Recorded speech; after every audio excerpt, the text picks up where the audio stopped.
ಸ್ವಾತಂತ್ರ್ಯ ಬಂದ ಮೇಲೆ ಕರ್ನಾಟಕದಲ್ಲಿ ಯಾವತ್ತೂ ಕೂಡ ಇಂಥ ಒಂದು ಭಯಾನಕ ವಾತಾವರಣ ಯಾವಲೂ ಕೂಡ ಸೃಷ್ಟಿಯಾಗಿದ್ದಿಲ್ಲ. ನಿನ್ನೆ ತಾವು ನೋಡಿದ್ರೆ ಶಿಡ್ಲಘಟ್ಟದಲ್ಲಿ ಒಬ್ಬಳು ಹೆಣ್ಮಗಳು ಅಧಿಕಾರಿಗೆ ಒಬ್ಬ ಸಾಮಾನ್ಯ ಕಾಂಗ್ರೆಸ್ ಕಾರ್ಯಕರ್ತ, ಯಾವುದೇ ಒಬ್ಬ MLA ಆಗಲಿ ಅದು ಚುನಾಯಿತ ಪ್ರತಿನಿಧಿ ಅದಿಲ್ಲ, ಯಾವ ರೀತಿ ಸೊಂಟದ ಕೆಳಗಿನ ಮಾತುಗಳನ್ನು ಮಾತಾಡಿದ್ರು ಅಂಥೇಳಿ ನೀವೆಲ್ಲರೂ ಕೂಡ ನೋಡಿದ್ದೀರಿ.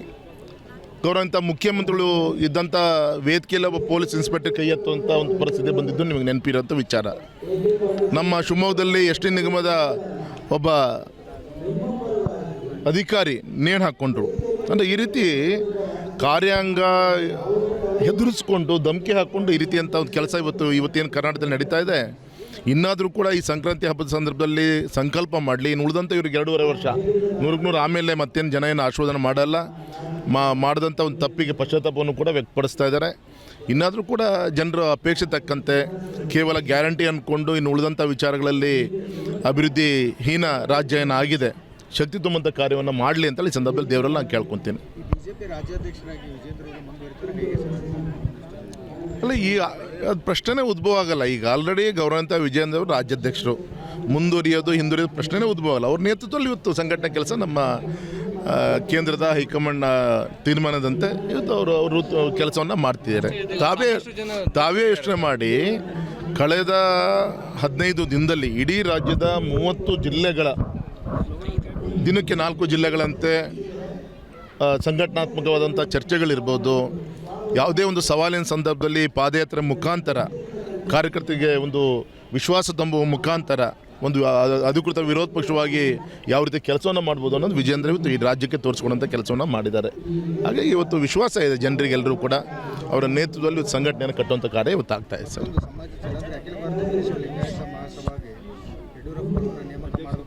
ಪ್ರಶ್ನೆ ಇಲ್ಲ. ಯಾವತ್ತೂ ಕೂಡ ಯಡಿಯೂರಪ್ಪ ಸಾಹೇಬರು ಒಬ್ಬ ಸಿದ್ದರಾಮೇಶ್ವರರು ಹಾಕಿಕೊಟ್ಟಂಥ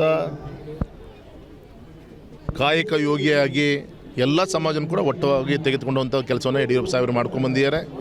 ಯಾವತ್ತೂ ಕೂಡ ಈ ರೀತಿಯಂಥ ಎಲ್ಲ ಸಮಾಜಕ್ಕೂ ಕೂಡ ಶಕ್ತಿ ತುಂಬಂಥ ಕಾರ್ಯ ಯಡಿಯೂರಪ್ಪ ಸಾಹೇಬ್ರ ನೇತೃತ್ವದಲ್ಲಿ ಮಾಡಿದ್ದಾರೆ. ಅದು ಕನಕ ಜಯಂತಿ ಇರ್ಬೋದು, ವಾಲ್ಮೀಕಿ ಜಯಂತಿ ಇರ್ಬೋದು, ಸಿದ್ದರಾಮೇಶ್ವರ ಜಯಂತಿ ಇರ್ಬೋದು, ಎಲ್ಲ ಮಠ ಮಂದಿರಗಳ ನಮ್ಮ ಹಿಂದುಳಿದ ವರ್ಗದ ಮಠಗಳ ಏಳಿಗೆಯನ್ನು ಮಾಡ್ಕೊತಾ ಬಂದಿದ್ದಾರೆ. ಹಾಗಾಗಿ ಅವರ ಮಾರ್ಗದರ್ಶನ ಯಾವತ್ತೂ ಕೂಡ ಸಮಾಜಕ್ಕೆ ಇದ್ದೇ ಇರುತ್ತೆ. ಹಿಂದೆ ನಮ್ಮ ಗೌರವಿತ ನಮ್ಮ ಶಾಮನು ಶಿವಶಂಕರಪ್ಪರು ಇವತ್ತು ನಾವು ಕಳ್ಕೊಂಡಿದ್ದೀವಿ. ಅವತ್ತು ಕೂಡ ಇಬ್ಬರು ಅಣ್ಣ ತಮ್ಮರಂತೆ ಸಮಾಜವನ್ನು ಕಟ್ಟುವಂಥ ಕೆಲಸ ಮಾಡಿದ್ರು. ಮುಂದೆ ಕೂಡ ಯಾರಾಗ್ತಾರೆ ಅವರ ಆಶೀರ್ವಾದ ಸದಾ ಯಡಿಯೂರಪ್ಪ ಸಾಹೇಬ್ ಇದ್ದೇ ಇರುತ್ತೆ ಸರ್. ತಪ್ಪೇನಿಲ್ಲ. ಅವರೊಂದು ಕಾಂಗ್ರೆಸ್ ಪಕ್ಷದ ಅಧ್ಯಕ್ಷರಿದ್ದಾರೆ, DCM ಇದ್ದಾರೆ. ಅವ್ರ ಸಂಘಟನೆಗೋಸ್ಕರ ಅವರು ಎಲ್ಲಿ ಬೇಕಾದ್ರೆ ಪಾದಯಾತ್ರೆ ಮಾಡೋಂಥ ಅಧಿಕಾರ ದೇವರವ್ರಿಗೆ ಕೊಟ್ಟಿದ್ದಾನೆ.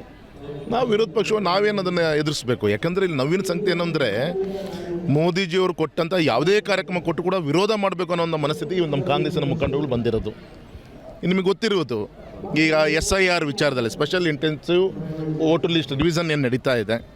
ಇವತ್ತಿಗೆ 10 ರಾಜ್ಯಗಳು ಮುಗೀತು. ಸುಮಾರು 9.5 ಕೋಟಿ ಮತದಾರರನ್ನ ಈಗ ಆಲ್ರೆಡಿ ಡಿಲೀಟ್ ಮಾಡಾಯಿತು. ಅದರಲ್ಲಿ BJP ನೇತೃತ್ವ ಅಧಿಕಾರ ಇರುವಂಥ ರಾಜ್ಯದಲ್ಲೂ ಕೂಡ ಇವತ್ತೆಷ್ಟೋ 4-5 ಕೋಟಿ ಇವತ್ತು ಉತ್ತರ ಪ್ರದೇಶ ಸೇರಿಕೊಂಡು ಇವತ್ತು ಮತದಾರರು ಡಿಲೀಟ್ ಆಗಿದೆ. ಆದರೆ ಇಷ್ಟು 10 ಕೋಟಿಲಿ ಒಬ್ಬ ಮತದಾರರನ್ನು ಕೂಡ ನನಗೆ ಅನ್ಯಾಯ ಆಗಿ ಅಂತೇಳಿ ಅವನೇನು ಎಲ್ಲೂ ಕೂಡ ಅರ್ಜಿಯನ್ನು ಕೊಟ್ಟಿಲ್ಲ. ಅಂದರೆ ಅಂಥ ವಿಚಾರದಲ್ಲೂ ವಿರೋಧ ಮಾಡೋಂಥದ್ದು.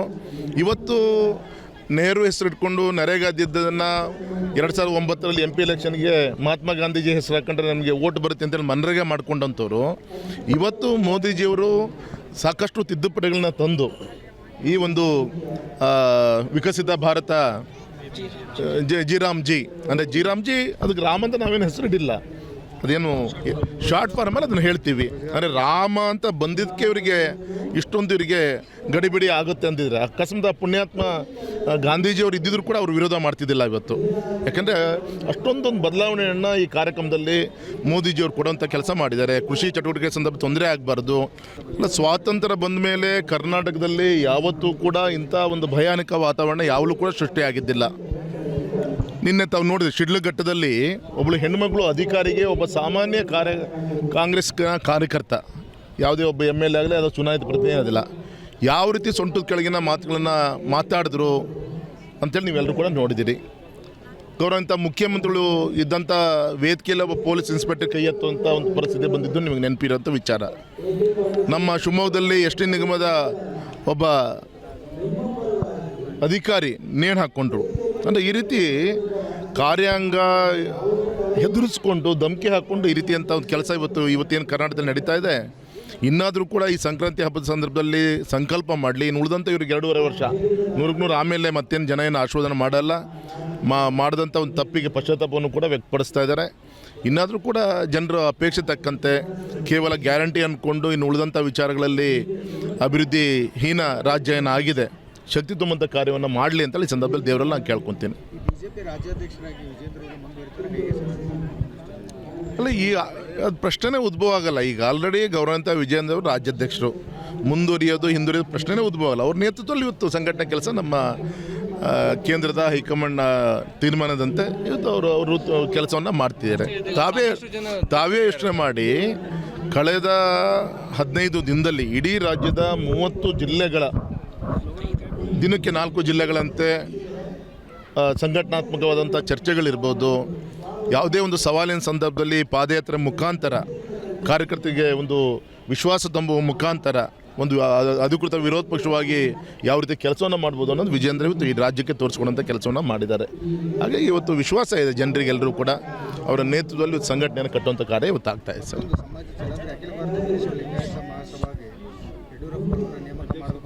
ಪ್ರಶ್ನೆ ಇಲ್ಲ. ಯಾವತ್ತೂ ಕೂಡ ಯಡಿಯೂರಪ್ಪ ಸಾಹೇಬರು ಒಬ್ಬ ಸಿದ್ದರಾಮೇಶ್ವರರು ಹಾಕಿಕೊಟ್ಟಂಥ ಕಾಯಕ ಯೋಗಿಯಾಗಿ ಎಲ್ಲ ಸಮಾಜನ ಕೂಡ ಒಟ್ಟಾಗಿ ತೆಗೆದುಕೊಂಡಂಥ ಕೆಲಸವನ್ನು ಯಡಿಯೂರಪ್ಪ ಸಾಹೇಬರು ಮಾಡ್ಕೊಂಡ್ಬಂದಿದ್ದಾರೆ. ಯಾವತ್ತೂ ಕೂಡ ಈ ರೀತಿಯಂಥ ಎಲ್ಲ ಸಮಾಜಕ್ಕೂ ಕೂಡ ಶಕ್ತಿ ತುಂಬಂಥ ಕಾರ್ಯ ಯಡಿಯೂರಪ್ಪ ಸಾಹೇಬ್ರ ನೇತೃತ್ವದಲ್ಲಿ ಮಾಡಿದ್ದಾರೆ. ಅದು ಕನಕ ಜಯಂತಿ ಇರ್ಬೋದು, ವಾಲ್ಮೀಕಿ ಜಯಂತಿ ಇರ್ಬೋದು, ಸಿದ್ದರಾಮೇಶ್ವರ ಜಯಂತಿ ಇರ್ಬೋದು, ಎಲ್ಲ ಮಠ ಮಂದಿರಗಳ ನಮ್ಮ ಹಿಂದುಳಿದ ವರ್ಗದ ಮಠಗಳ ಏಳಿಗೆಯನ್ನು ಮಾಡ್ಕೊತಾ ಬಂದಿದ್ದಾರೆ. ಹಾಗಾಗಿ ಅವರ ಮಾರ್ಗದರ್ಶನ ಯಾವತ್ತೂ ಕೂಡ ಸಮಾಜಕ್ಕೆ ಇದ್ದೇ ಇರುತ್ತೆ. ಹಿಂದೆ ನಮ್ಮ ಗೌರವಿತ ನಮ್ಮ ಶಾಮನು ಶಿವಶಂಕರಪ್ಪರು ಇವತ್ತು ನಾವು ಕಳ್ಕೊಂಡಿದ್ದೀವಿ. ಅವತ್ತು ಕೂಡ ಇಬ್ಬರು ಅಣ್ಣ ತಮ್ಮರಂತೆ ಸಮಾಜವನ್ನು ಕಟ್ಟುವಂಥ ಕೆಲಸ ಮಾಡಿದ್ರು. ಮುಂದೆ ಕೂಡ ಯಾರಾಗ್ತಾರೆ ಅವರ ಆಶೀರ್ವಾದ ಸದಾ ಯಡಿಯೂರಪ್ಪ ಸಾಹೇಬ್ ಇದ್ದೇ ಇರುತ್ತೆ ಸರ್. ತಪ್ಪೇನಿಲ್ಲ. ಅವರೊಂದು ಕಾಂಗ್ರೆಸ್ ಪಕ್ಷದ ಅಧ್ಯಕ್ಷರಿದ್ದಾರೆ, DCM ಇದ್ದಾರೆ. ಅವ್ರ ಸಂಘಟನೆಗೋಸ್ಕರ ಅವರು ಎಲ್ಲಿ ಬೇಕಾದ್ರೆ ಪಾದಯಾತ್ರೆ ಮಾಡೋಂಥ ಅಧಿಕಾರ ದೇವರವ್ರಿಗೆ ಕೊಟ್ಟಿದ್ದಾನೆ. ನಾವು ವಿರೋಧ ಪಕ್ಷವನ್ನು ನಾವೇನು ಅದನ್ನು ಎದುರಿಸಬೇಕು. ಯಾಕಂದರೆ ಇಲ್ಲಿ ನವೀನ ಸಂಗತಿ ಏನಂದರೆ ಮೋದಿಜಿಯವರು ಕೊಟ್ಟಂಥ ಯಾವುದೇ ಕಾರ್ಯಕ್ರಮ ಕೊಟ್ಟು ಕೂಡ ವಿರೋಧ ಮಾಡಬೇಕು ಅನ್ನೋ ಒಂದು ಮನಸ್ಥಿತಿ ನಮ್ಮ ಕಾಂಗ್ರೆಸ್ಸಿನ ಮುಖಂಡರುಗಳು ಬಂದಿರೋದು. ನಿಮಗೆ ಗೊತ್ತಿರುವುದು ಈಗ SIR ವಿಚಾರದಲ್ಲಿ special intensive voter list revision ಏನು ನಡೀತಾ ಇದೆ. ಇವತ್ತಿಗೆ 10 ರಾಜ್ಯಗಳು ಮುಗೀತು. ಸುಮಾರು 9.5 ಕೋಟಿ ಮತದಾರರನ್ನ ಈಗ ಆಲ್ರೆಡಿ ಡಿಲೀಟ್ ಮಾಡಾಯಿತು. ಅದರಲ್ಲಿ BJP ನೇತೃತ್ವ ಅಧಿಕಾರ ಇರುವಂಥ ರಾಜ್ಯದಲ್ಲೂ ಕೂಡ ಇವತ್ತೆಷ್ಟೋ 4-5 ಕೋಟಿ ಇವತ್ತು ಉತ್ತರ ಪ್ರದೇಶ ಸೇರಿಕೊಂಡು ಇವತ್ತು ಮತದಾರರು ಡಿಲೀಟ್ ಆಗಿದೆ. ಆದರೆ ಇಷ್ಟು 10 ಕೋಟಿಲಿ ಒಬ್ಬ ಮತದಾರರನ್ನು ಕೂಡ ನಾನು ಅನ್ಯಾಯ ಆಗಿ ಅಂತೇಳಿ ಅವನೇನು ಎಲ್ಲೂ ಕೂಡ ಅರ್ಜಿಯನ್ನು ಕೊಟ್ಟಿಲ್ಲ. ಅಂದರೆ ಅಂಥ ವಿಚಾರದಲ್ಲೂ ವಿರೋಧ ಮಾಡೋಂಥದ್ದು.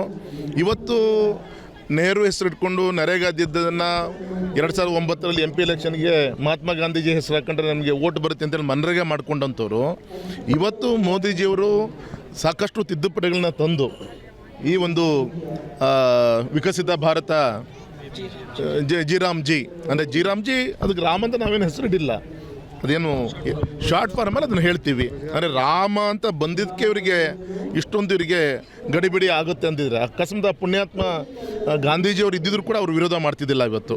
ಯಾಕಂದರೆ ಅಷ್ಟೊಂದೊಂದು ಬದಲಾವಣೆಯನ್ನು ಈ ಕಾರ್ಯಕ್ರಮದಲ್ಲಿ ಮೋದಿಜಿಯವರು ಕೊಡುವಂಥ ಕೆಲಸ ಮಾಡಿದ್ದಾರೆ. ಕೃಷಿ ಚಟುವಟಿಕೆ ಸಂದರ್ಭ ತೊಂದರೆ ಆಗಬಾರ್ದು.